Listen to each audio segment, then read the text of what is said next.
You were never meant to hear this story, not because it was sealed in a vault or protected by codes, but because it reveals a version of humanity too unsettling for polite society. A truth that threatens to collapse the fragile scaffolding we call normal. It begins not in the pages of a textbook, but in the heavy heat of the bayou, under the Spanish moss of St. Augustine Parish, Louisiana, in the early hours of a thunder-laced morning in 1883. 3 boys entered the world in the mud-walled cellar of a forgotten tabernacle, born to a woman who had no name in the census, and whose final words would become a curse disguised as a warning. They came into being beneath the floorboards of the Baptist Tabernacle of St. Augustine, a weather-worn chapel doubling as Station 9 in a covert liberation chain stretching deep into Mississippi. Their mother, Macabre Baptiste, arrived barefoot and swollen with child, guided through the mangrove paths by a man whose real name was never written down. Reverend Elias Beauregard took her in without question, as he had so many others. But there was something about her presence that bent the air. The animals grew quiet. The oil lamps flickered without wind. She was more than just another refugee fleeing the monstrous weight of Louisiana's post-Reconstruction violence. She was a vessel for something older, something watching. No one knew then what would unfold that night. When thunder cracked like a cannon and dogs howled in patterns that mirrored the cries of lost men. The Broussard brothers, relentless bounty hunters draped in false legal authority, were closing in, their bloodhounds catching the scent of Mirabe's passage. There was barely time to conceal her. Beneath the pulpit, a trapdoor led to an earthen chamber built by hand, its walls etched with scripture and desperation. Reverend Beauregard, a man whose eyes bore the quiet burden of secrets too dark for sermons, knew they were out of time. And it was there, in that candlelit cavern, with the hounds drawing closer, that Mirabe gave birth not with screams, but with silence so complete it suffocated the air itself. 3 infants emerged, one after another, eyes open, breathing steady, never crying. Theodore, Augustin, Jules, born under a veil of thunder and blood. They did not weep. They watched. And what they saw in the shadows would mark them forever. The Baptist Tabernacle had seen many things over the years: hushed baptisms by lantern light, secret sermons spoken in code, bodies hidden beneath pews during raids, but nothing had ever rattled Reverend Beauregard like the birth of those 3 boys. It wasn't just the unnatural silence or the eerie composure of Mirabe during labor. It was the sense visceral, undeniable, that something ancient had been awakened in that cellar. Naomi, the Reverend's wife, descended with towels and herbs, expecting chaos, blood, and screaming. What she found instead was Mirabe, lying perfectly still, her eyes closed, her breath measured and slow, while the newborns blinked at her as though recognizing her from some other place, some other life. Naomi would later tell her daughter, Celine. It was like watching souls arrive who had already seen too much. Mirabe had arrived 3 nights earlier, carried through the marsh by Emmanuel, a freedman who had once escaped through this very network. She gave no last name, claimed to be 19, and spoke with a refined cadence that made the locals uneasy, though dark-skinned and dressed in worn traveling rags. There was nobility in her bearing, a restraint that felt regal, ancient even. What unsettled people most was not her voice, but her eyes calm, unwavering, always knowing. She would predict small things: a storm arriving hours early, food turning bad before it spoiled, strangers approaching before their footsteps echoed. And once, when Celine nervously offered her a bowl of stew, Mirabe had stared into her eyes and whispered, "You should tell your mother about the bleeding. It's not just your monthlies."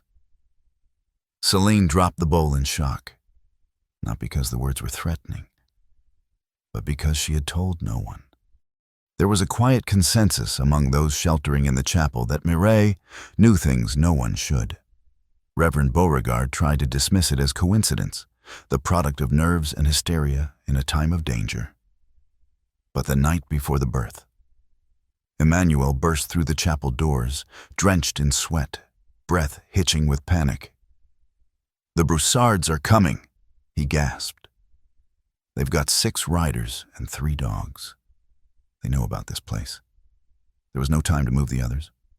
Mireille, Liel's labor had begun, and with the hounds closing in, any wrong step could lead to bloodshed. As Beauregard prepared to lead the remaining freedom seekers through the swamp tunnel behind the chapel, Naomi and Céline stayed behind to help Mireille deliver what they thought would be a single child. They had no idea they were about to become midwives to the inexplicable. The underground chamber beneath the tabernacle wasn't meant for birth. It was meant for hiding, for barely breathing, for surviving the night until the hounds passed. Yet, in that shallow, earthen room, Mireille le Baptiste lay on a straw mat, as calm as a priestess at the altar. Naomi and Céline prepared for agony, for screams, for pain that would surely echo up into the chapel and give them all away. But Mireille didn't cry out. She didn't even sweat. Her hands rested folded across her chest, as if in prayer. When the first baby crowned, she merely opened her eyes and whispered, "He is here." Naomi caught the child in shaking hands, expecting the slick, shriveled flailing of a newborn. But what met her gaze was worse. The boy was motionless, but not lifeless. He stared at her, wide-eyed, blinking slowly as though appraising her soul. Before Naomi could even cut the cord, the second child followed, just as silent, just as unnervingly alert. And then came the third, sliding into Celine's trembling arms like he had chosen her specifically.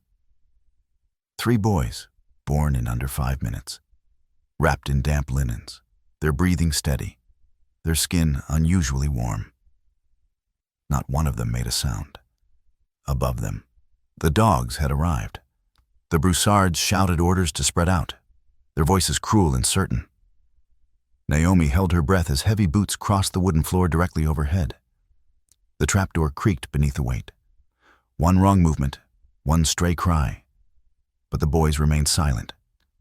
Their wide, identical eyes shifted in unison, tracking the footsteps opposite them like predators measuring distance.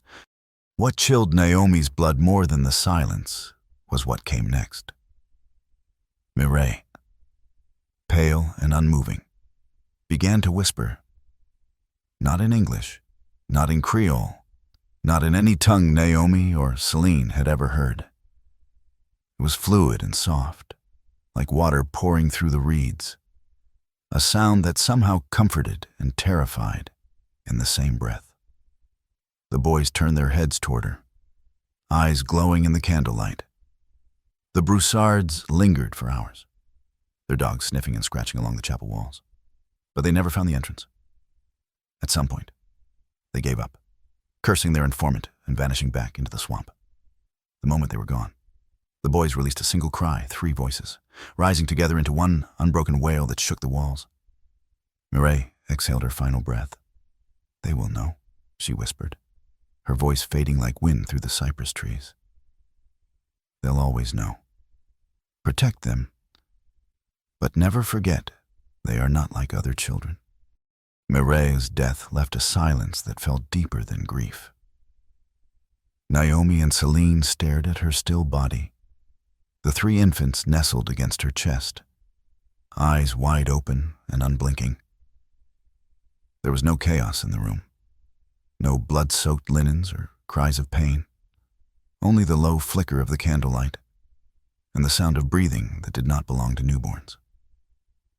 Reverend Beauregard returned hours later, his boots caked in swamp mud, his face ashen with the burden of those he'd just helped vanish into the night.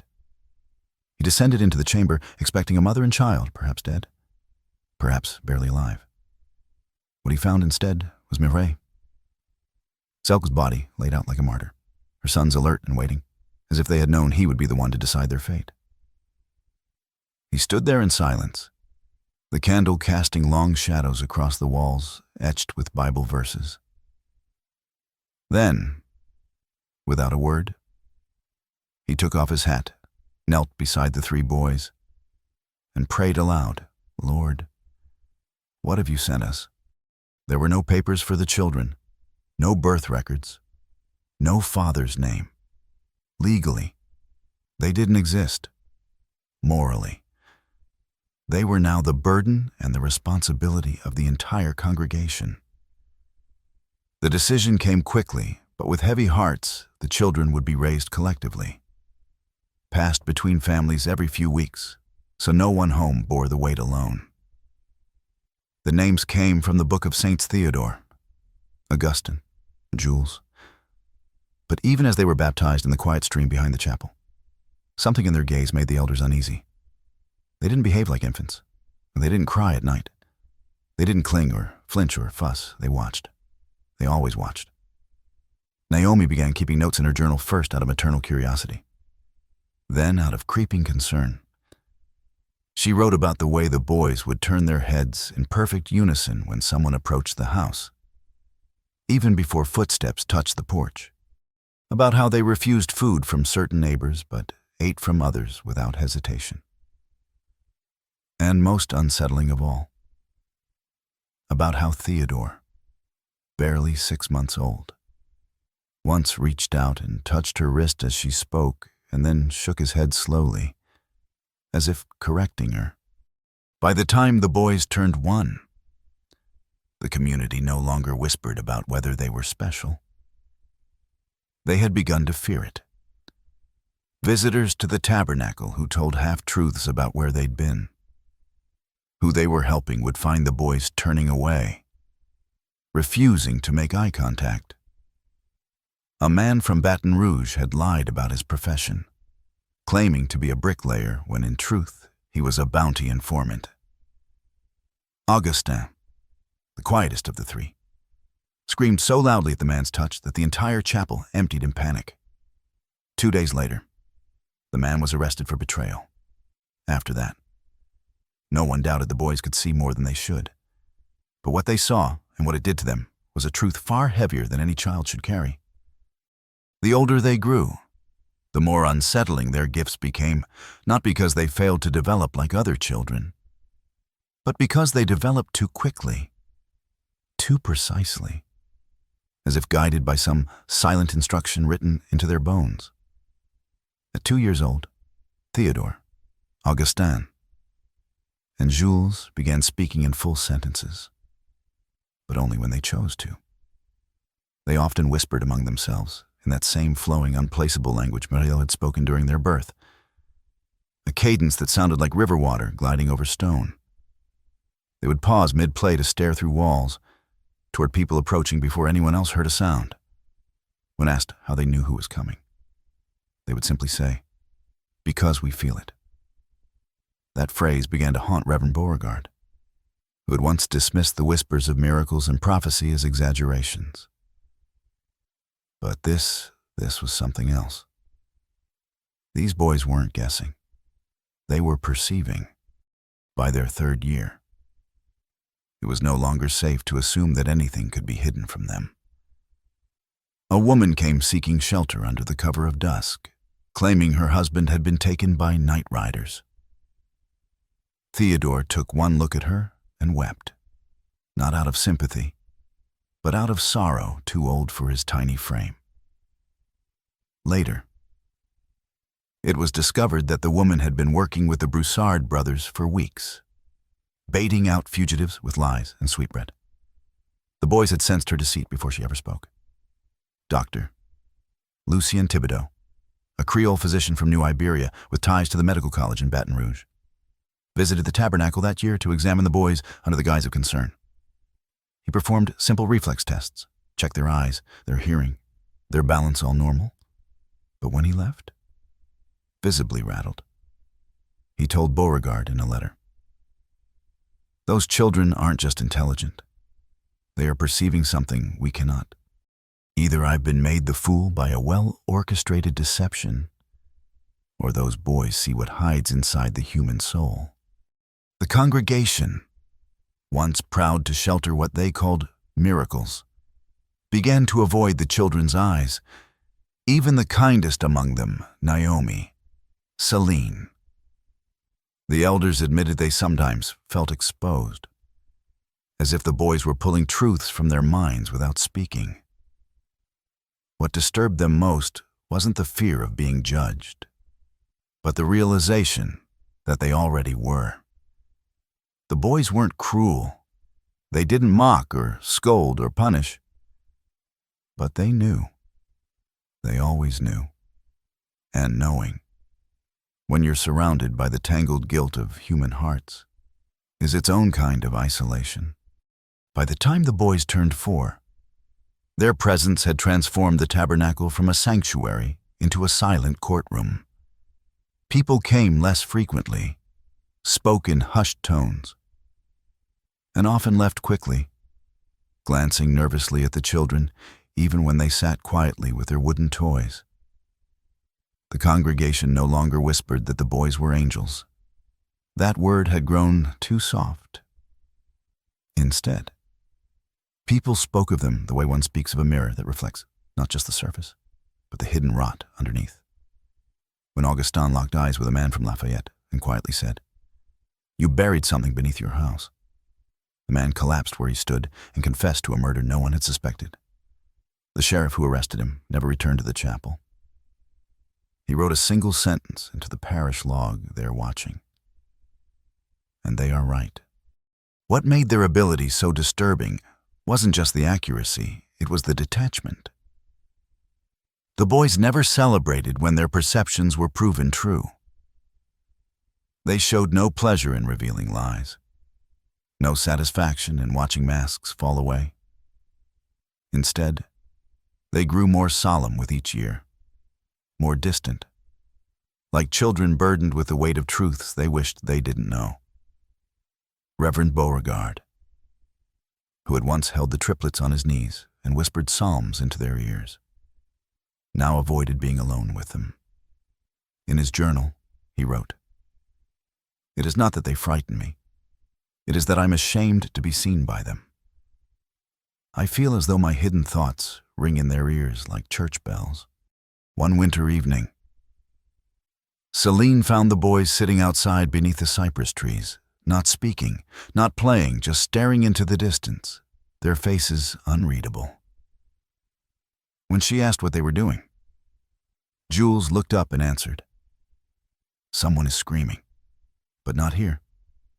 That same night, 50 miles east, a family fleeing north through the marsh was ambushed by bounty hunters. 2 children were killed, a third taken. News didn't reach the parish until 2 days later, but the boys had already stopped speaking for hours after the moment had happened. Dr. Thibodeau was summoned again, this time not for examination, but for understanding. But he left more disturbed than before, telling Beauregard, "Their minds are not like ours. It's as if their senses stretch beyond flesh and distance. I don't know what they are becoming, but I fear they're becoming it too fast." And still, the boys never spoke of their pain. They only whispered to each other, as if sharing the burden was the only way to survive what they saw.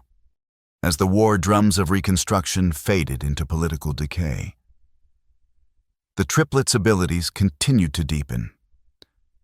And with them, the unease in St. Augustine Parish by the age of 5. Theodore, Augustin, and Jules could no longer be treated as children in any traditional sense. They obeyed instructions, performed chores, even recited scripture when asked. But their minds were elsewhere, always listening, always sensing. One could be stacking firewood while another stared silently at the bayou. And the third would whisper a name no one had spoken aloud.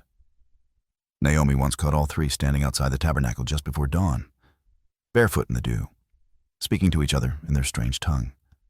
When asked what they were doing, Theodore replied simply, "There's someone trapped beneath the river. She's waiting for her father to find her."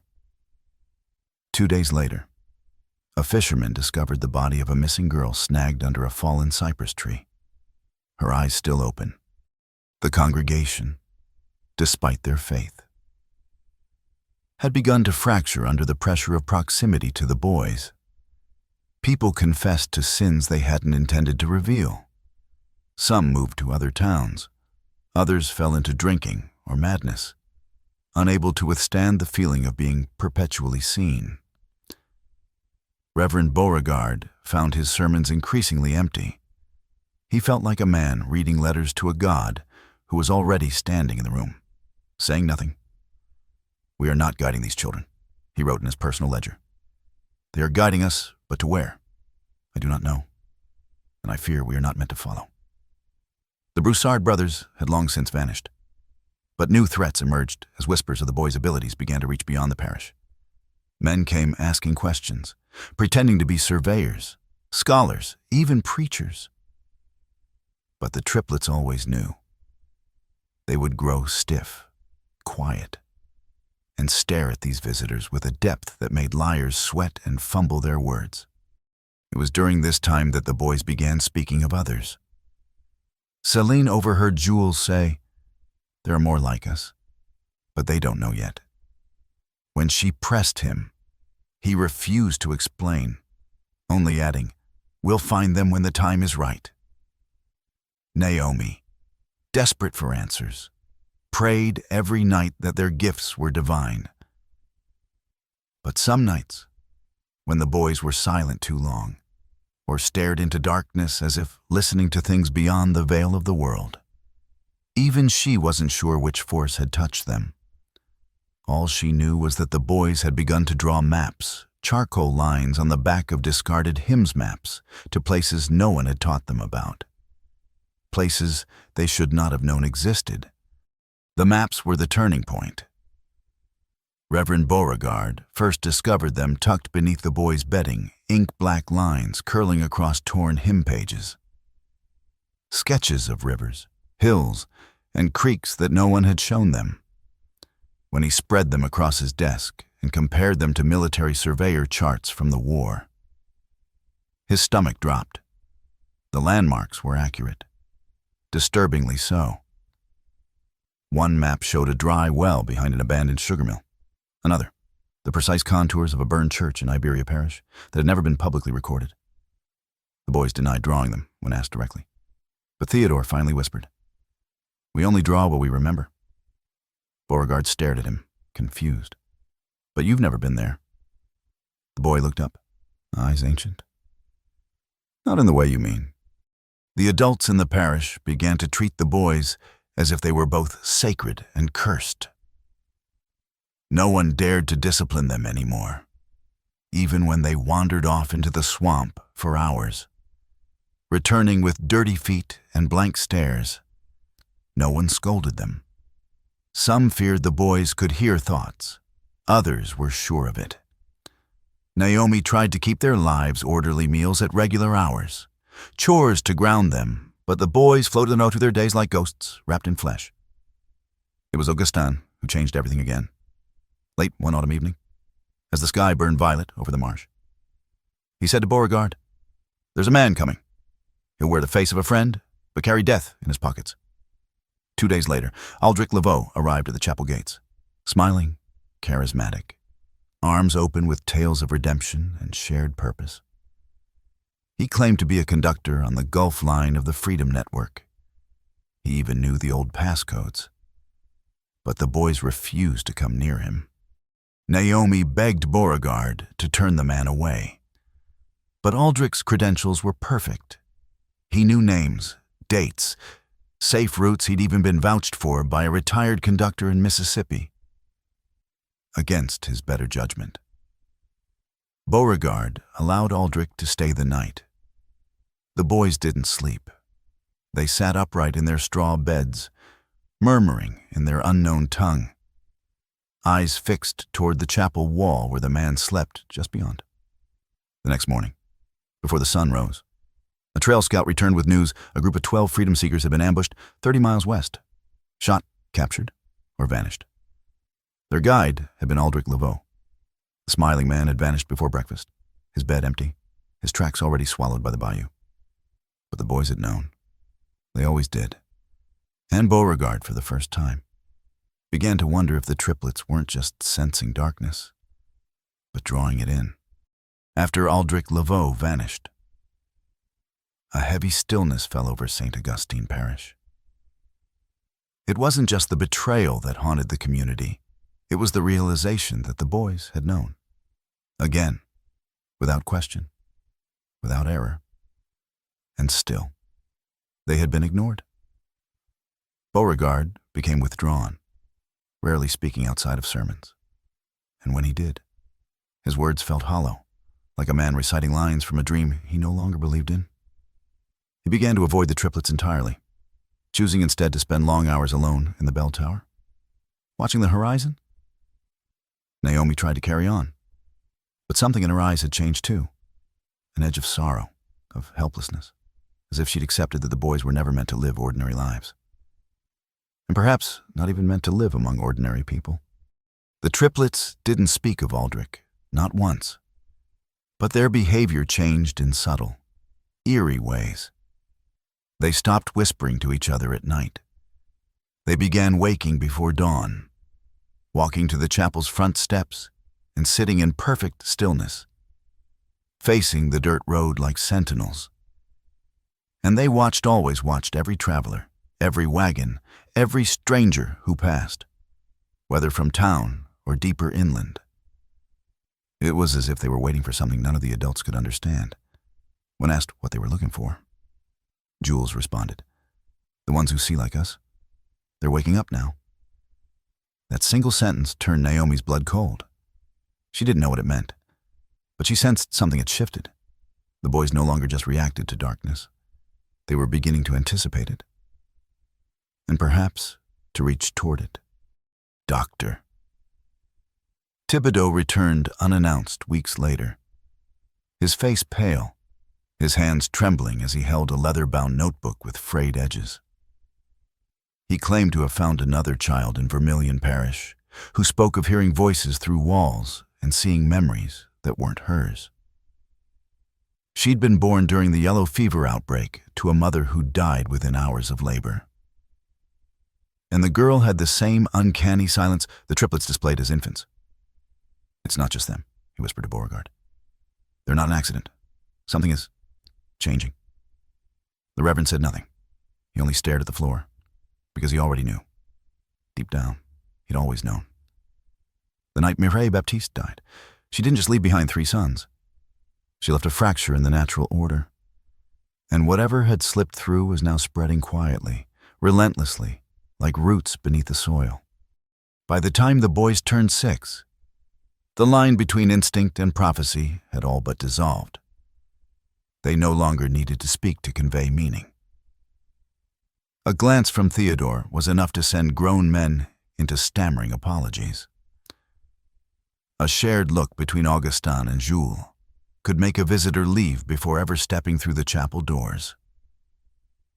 It wasn't aggression, it was gravity. People felt drawn in and pushed away in the same breath, the way one might feel standing too close to the edge of a deep ravine. Beauregard described it in his final sermon before stepping down as preacher. The boys are not devils. They are not angels. They are what happens when the veil lifts too soon. No one dared ask what he meant. They only watched as he left the pulpit, walked past the triplets without looking, and never returned to the chapel again. In his absence, the community fell into uneasy rhythms. Naomi remained the boys' primary caretaker, though even she kept more distance now. Their presence drained her, not because of anything they did, but because of what she knew they saw in her. Every regret, every private moment, every lie she'd ever told herself. The boys weren't cruel. They never confronted, never corrected. But they knew. And being known in that way stripped people bare. Celine, once so nurturing, now barely spoke. She began drawing heavy curtains even during the day and lighting candles at noon. "They see too much," she whispered once, eyes wide. "They make you remember what you wanted to forget." Others in the parish began traveling to distant churches, preferring fire and brimstone preachers who screamed damnation without ever seeing their sins. And still, the triplets waited. They spent long hours near the bayou, often sitting with their feet in the water, eyes closed, unmoving. Naomi once asked them what they heard out there, the ones who were calling. Theodore replied, "The ones like us. They're not hiding anymore."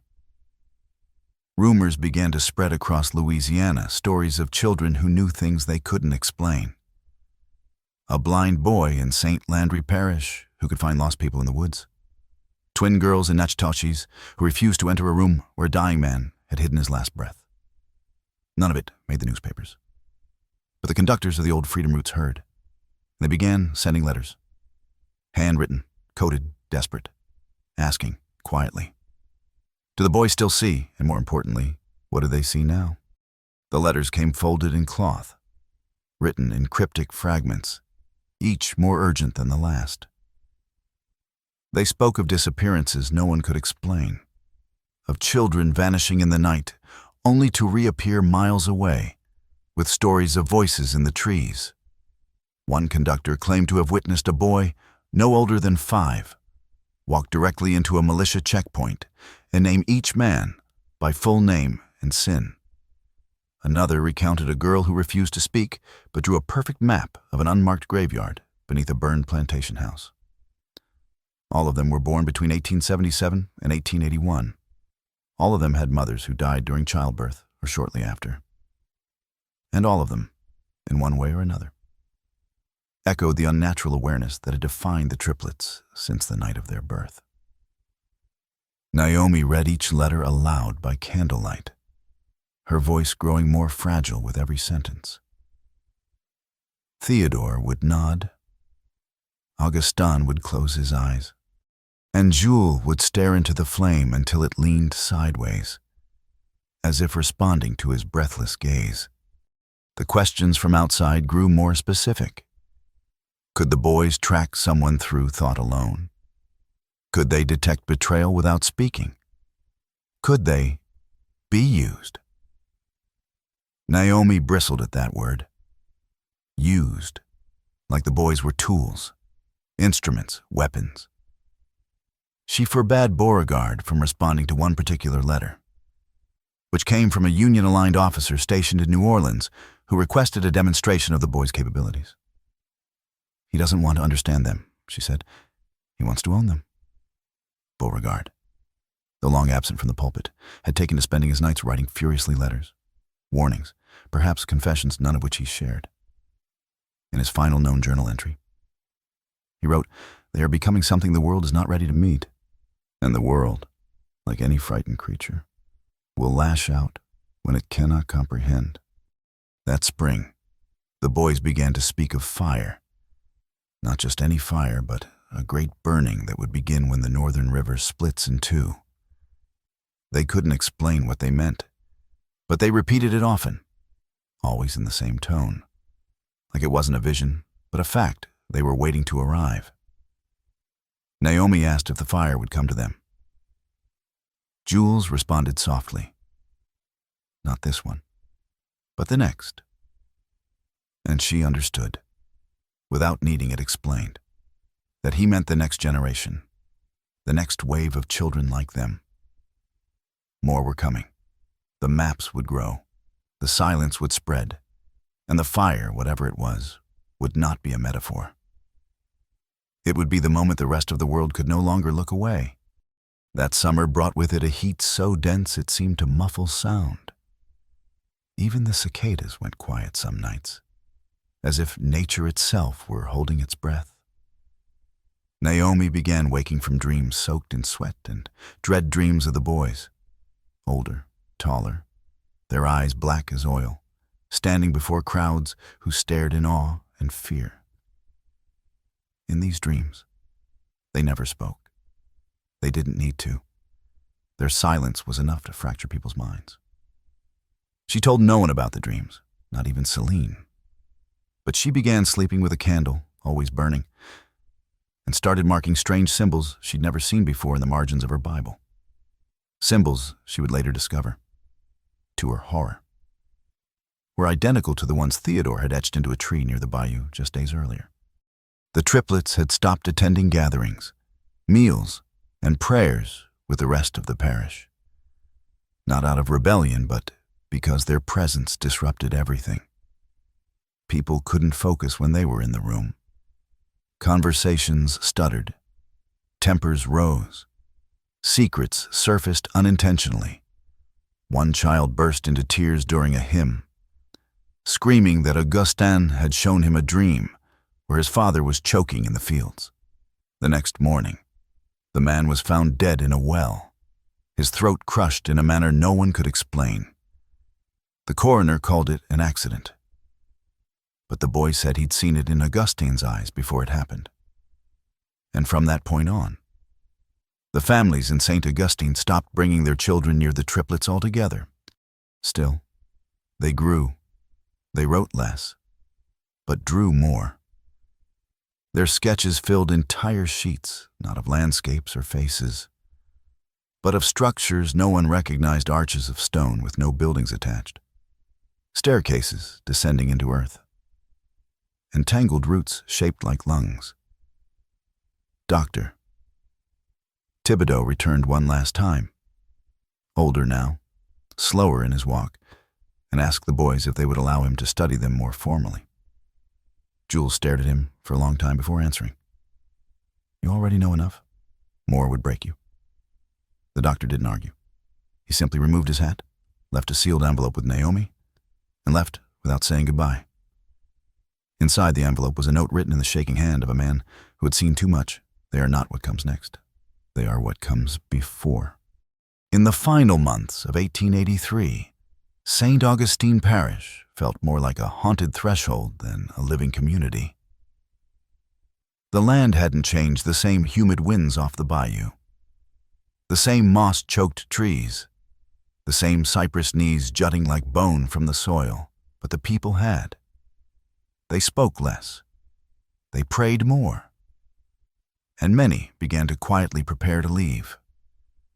Naomi noticed shutters staying closed longer, lanterns being doused before dusk, and horses tethered with bags already packed. There was no declaration, no mass exodus, just the quiet understanding that whatever the boys were becoming, it was something the parish was not strong enough to survive. It wasn't fear in the traditional sense. It was reverence, the kind that makes even the devout turn away from miracles when they come too close. The triplets spent more and more time alone, often vanishing into the thick woods for hours, sometimes days. When they returned, they were neither hungry nor tired. Their clothes were clean. Their hair was dry. Naomi asked once where they had been. Theodore replied, "Where the others are hiding. They're not ready yet." That phrase clung to her like humidity on skin, not ready yet. It implied a future with shape, direction, and purpose, one the boys understood, even if no one else did. That winter, without warning, Augustin began to draw circles, dozens of them, each one segmented. Each segment filled with small marks resembling ancient script. Céline showed them to a traveling historian who'd stopped in Baton Rouge. He paled upon seeing them and left the house without finishing his coffee. He later mailed a single page from New Orleans with a scrawled note. These are pre-Columbian. No child could know these. One night, the boys gathered Naomi and Céline in the chapel without saying a word. They stood beneath the cross, each placing a hand on the pulpit, and recited in perfect unison, "We won't be here much longer, but we'll leave something behind. So when the others arrive, they'll know they're not alone." It wasn't a threat. It wasn't even a farewell. It was a directive, an echo of something preordained. Naomi wanted to weep, but found she couldn't. Her eyes remained dry, her mouth silent, because in that moment, she realized what had been growing inside them wasn't just awareness, it was a different kind of memory. Not one learned, but one inherited. The kind of memory that doesn't come from the past, but from the future, pretending to be history. The boys vanished on the final morning of December 31st. 1883. There were no footsteps, no farewells, no packed bags or open doors, just 3 empty cots, perfectly made, and a trail of damp leaves leading from the chapel floorboards to the woods beyond. Naomi was the first to discover it. She didn't scream. She didn't search. She simply knelt where they had last stood and pressed her hands into the dirt. Celine arrived moments later and collapsed beside her, unable to speak. There were no signs of struggle, no evidence of abduction, just an overwhelming stillness, like the silence after lightning when the air is still deciding whether to burn. The parish gathered in hushed clusters, staring into the trees with a mixture of dread and relief. They had feared this moment for years, and now that it had come, it felt like both a punishment and a release. Reverend Beauregard returned that night. As if summoned by the void, their departure had left. He did not ask where they had gone. He did not question why. He only walked into the chapel, touched the pulpit where the boys had once placed their hands, and said, "They were never ours to keep." That evening, Naomi lit the last of the chapel's candles and read aloud from a book the boys had left behind, one none of them remembered giving to them. It was leather-bound, old, without title. Inside were pages filled with diagrams, maps, symbols, and predictions, each marked with initials no one recognized. Some entries described places that didn't exist on any current map. Others referred to people yet to be born. But the most disturbing were the blank pages, each headed with a date from the future, many still decades away, and a single phrase written beneath, awaiting confirmation. The community dissolved soon after. Some families fled to Baton Rouge, others farther north. And by the following spring, the chapel stood empty, overtaken by vines and mildew. But the land was never truly abandoned. Hikers, hunters, and wanderers occasionally reported seeing 3 figures deep in the trees, always boys, always silent, always watching. And over the years, strange letters would arrive in government offices, university departments, and scientific journals unsigned, filled with knowledge no outsider should have had. They referenced events not yet public, missing persons cases before they broke, diseases before they were named. Some dismissed the letters as hoaxes, others locked them away. But those who read them carefully noticed one thing: all were dated February 23rd, and at the bottom of each, written in a hand no forensic expert could trace, were the words, "We are still here." In the decades that followed, St. Augustine Parish became little more than a name on yellowed maps, referenced only in obscure land deeds and the fading memories of the elderly. The chapel rotted slowly, swallowed by the encroaching swamp, until only the bell tower remained leaning, rust-streaked and crooked like a broken finger pointing at the sky. Yet stories persisted. Local children dared each other to sneak into the ruins and swore they heard whispering, in languages they couldn't understand. Hunters reported strange interference in their compasses and the unsettling sense of being watched, even when alone. And every now and then, someone found symbols carved into bark circles segmented with unfamiliar lines, nearly identical to the ones the Triplets had drawn so many years before.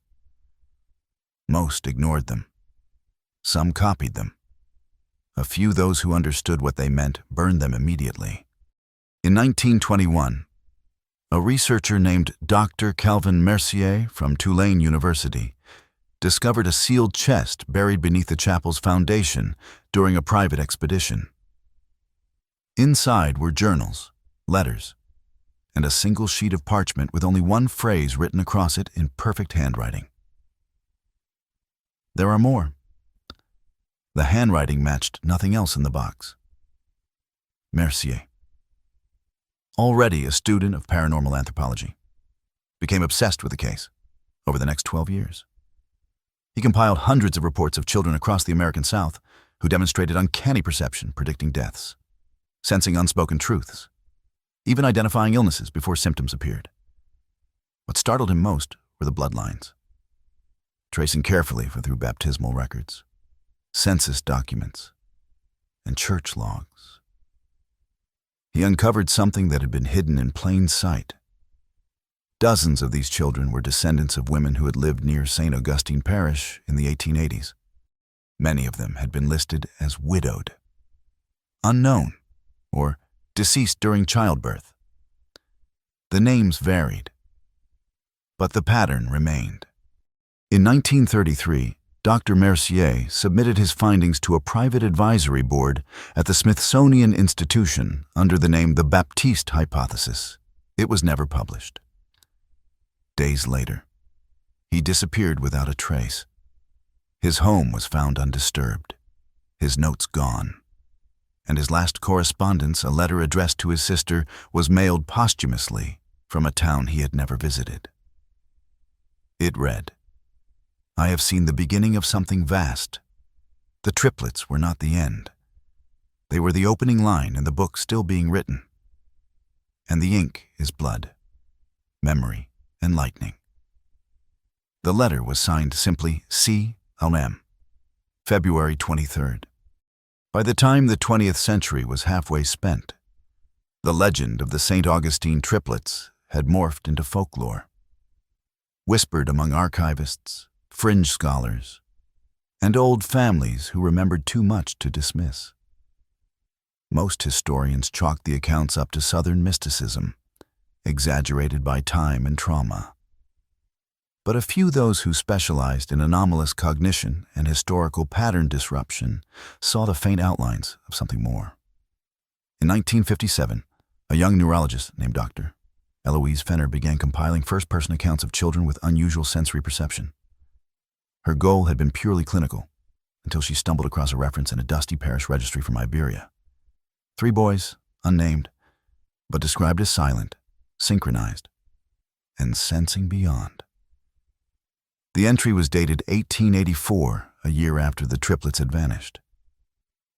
The notation, seen again, in passing, changed.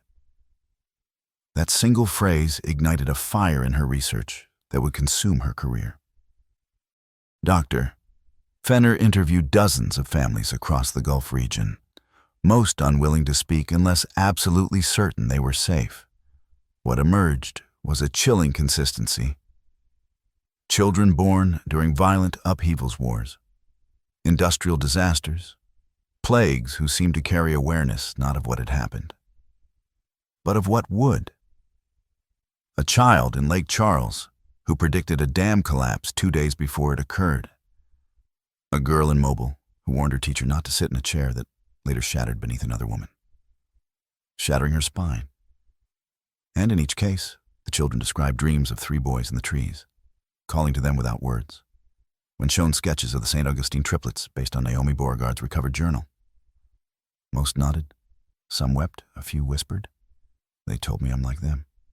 In 1964, Dr. Fenner gave a lecture at a closed-door conference in Geneva titled Inherited Anomaly and Post-Cognitive Lineage. She ended the presentation with a map of the Gulf South.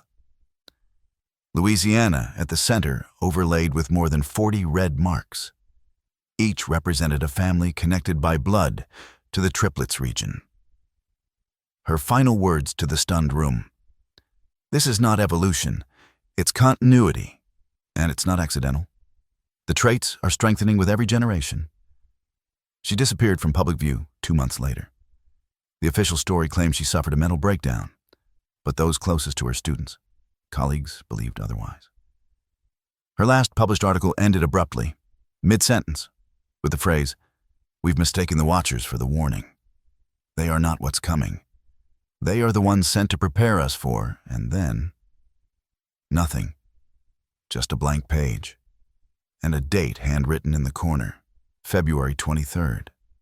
The silence that followed Dr.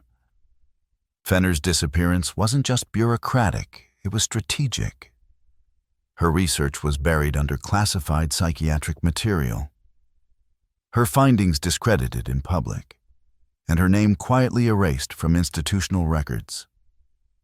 But the documents couldn't all be contained.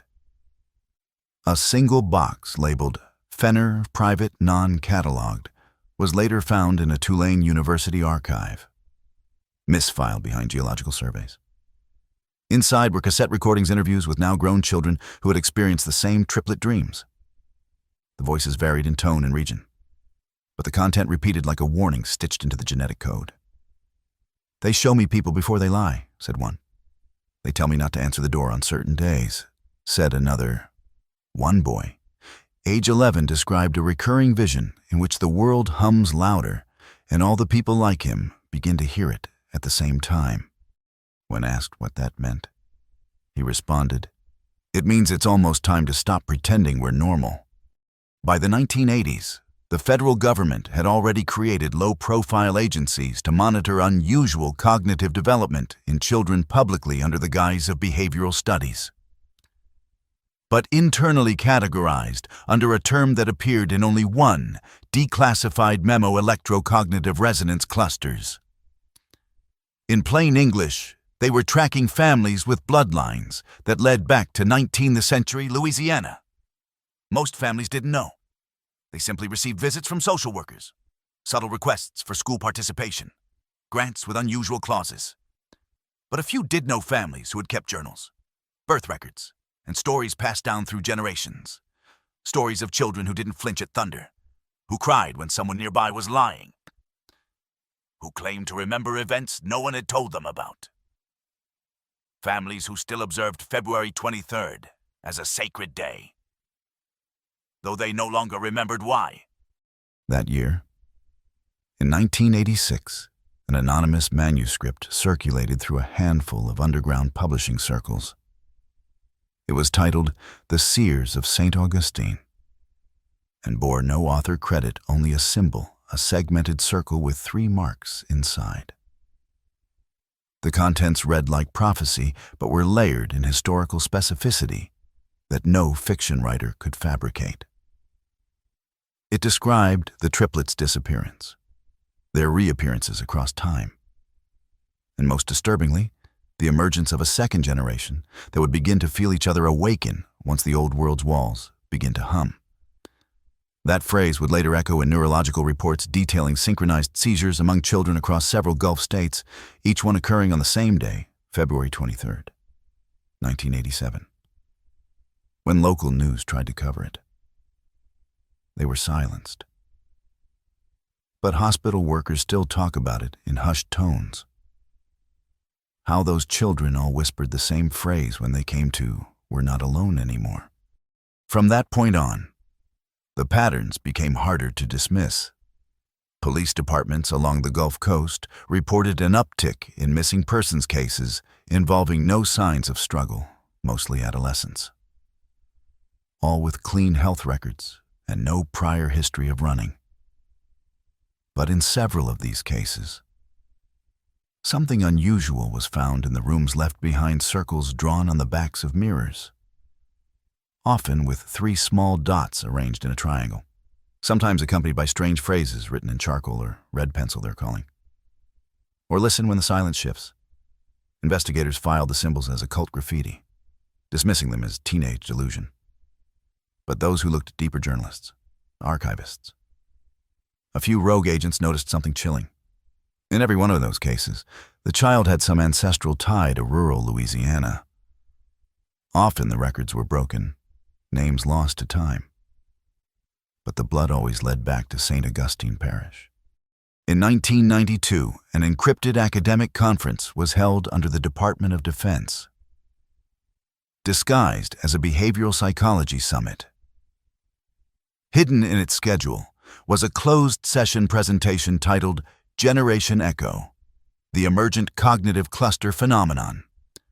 The speaker, whose identity remains classified, presented biometric data from 12 children across 5 southern states. Each had demonstrated electromagnetic sensitivity, autonomic synchronization in triads, and most notably the ability to detect stress patterns in adults with unnerving accuracy. One experiment showed a child correctly identifying which participants in a room had recently committed infidelity. Without being told anything, the conclusion was simple and terrifying. They are not guessing. they're perceiving. The speaker ended with a projection timeline, estimating that by the early 2000s, the descendant field would reach a critical mass. When asked what that meant, he reportedly replied, "It means they'll no longer need to hide. They'll begin to find each other." But the real shock came when one attendee, an independent field researcher from Oregon, stood and asked a simple question. "Have any of them mentioned February 23rd? The room went silent. Another attendee, a child psychiatrist from Georgia, quietly replied, "They all do, every one of them, even if they don't know why." From that moment forward, a new directive was issued across multiple quiet branches of intelligence: monitor all anomalous reports tied to that date. But what they didn't understand, what they still don't understand, is that February 23rd isn't just an anniversary. It's a signal, a resonance point, a pulse in the timeline where something beneath the surface sharpens its edge and remembers exactly where it came from. The early 2000s brought technology into every household: surveillance, social media, GPS. And with it came an explosion of data, too vast to sift through entirely, but full of patterns that couldn't be ignored by those still watching. Private companies contracted by federal intelligence began flagging peculiar clusters: children with no diagnosed neurological disorders, who nonetheless showed signs of synchronized sleep cycles with siblings hundreds of miles apart. In Baton Rouge, two brothers began drawing the same geometric sequence in their school notebooks on the same day, despite having never met. Born to different families, adopted in different states. In Houston, a young girl predicted the collapse of a bridge with such detail that civil engineers were called in and confirmed hairline fractures that saved dozens of lives. But none of these cases reached the public. They were bought, sealed, buried in language like anomalous developmental markers or genetic irregularities under review. But those paying attention knew better. These children weren't glitches. They were echoes, fragments of something older, something still awakening. It was around this time that independent researchers began uncovering what they called the Baptiste line, a bloodline stretching from Mireille Baptiste's lost records in the 1880s through scattered census fragments, marriage registries, and war enlistments. Names changed, locations shifted, but the frequency remained. An unbroken line of perception that sharpened with each generation, less diluted, more tuned. One researcher, Dr. Leona Harris, referred to it as genetic memory sharpening itself over time. Her paper, Inheritance Beyond Cognition, was quietly pulled from publication days before release. When pressed for comment, she stated only, the triplets weren't an anomaly. They were a prototype. That year, 2011, was the first time anyone admitted publicly, albeit briefly, that something was being tracked across generations. A leaked document from a private neurolab listed 27 children flagged as Category A Black Echo, all of them born in the American South, most within 50 miles of where St. Augustine once stood. When the document surfaced on an encrypted forum, it was scrubbed within hours, but screenshots survived. And in the corner of the page beneath biometric codes, threat indexes, and predictive models was a note written in a different font, clearly added after the fact. It said, if they reunite, the field stabilizes. If the field stabilizes, they no longer need permission to speak. That phrase became a mantra among a small, silent group of underground observers who believe the field already has stabilized, and that the descendants of Theodore, Augustine, and Jules have already begun finding one another, not through blood, but through memory, through signal, through whatever it is that lives in their bones and wakes on February 23rd. And now we arrive at the present at your screen, your eyes reading this, your thoughts brushing up against a story that was never meant to be told so plainly. But maybe that was the mistake. maybe it was never meant to stay hidden. Because last year, on February 23rd, over 50 people gathered outside an address in Iberville Parish, Louisiana. No invitations were sent.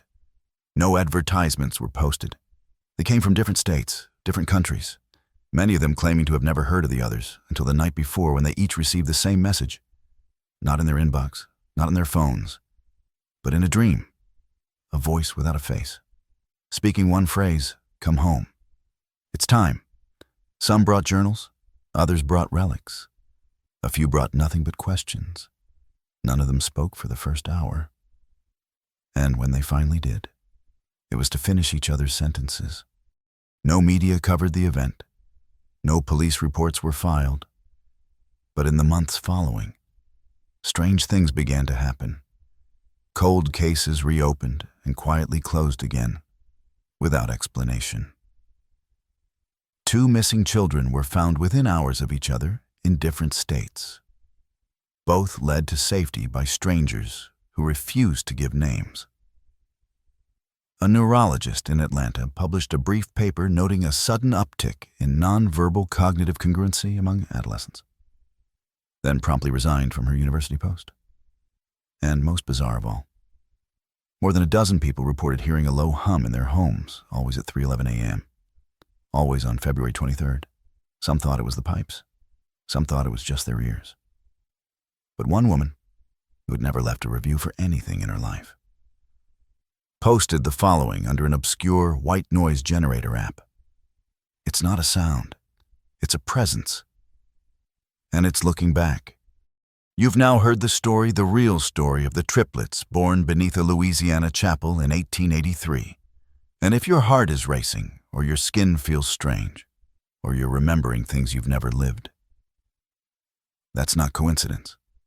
That's contact. Because stories like this aren't made to entertain. They're made to awaken. And if you're still here, still listening, then ask yourself why. Why did you watch all the way to the end? Why does February 23rd now feel familiar? Some of you will leave a comment. Some of you will return to this video a year from now and realize something in your life began changing today. And a few, just a few, will whisper to yourselves in the dark tonight, "I remember now." If that's you, then write the words in the comments below. Twice, we are still here. We are still here. So the others will know. So the signal can continue. So the story, our story, never sleeps again.